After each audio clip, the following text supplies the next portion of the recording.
দেশ এবং বিদেশের সকল আশিকানে রাসূল ভাইরা, আমরা সকলেই জানি যে কৃপণ ওই ব্যক্তি যারা পয়সা খরচ করতে একটু দ্বিধাবোধ করে বা পয়সা খরচ করার সময় একটু ভেবেচিন্তে খরচ করে, তাদেরকে আমরা সাধারণত কৃপণ বলি।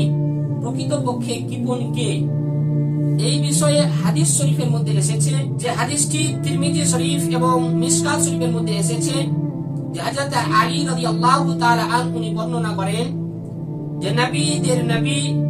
নবীদের সরদার নবী মুহাম্মদ রাসূলুল্লাহ সাল্লাল্লাহু তাআলা আলাইহি ওয়াসাল্লাম ইরশাদ করেছেন, প্রকৃতপক্ষে বখিল ওই ব্যক্তি যার সম্মুখে আমার আলোচনা করা হলো এবং সে আমি নবীর উপরে দরুদ শরীফ পাঠ করলো না।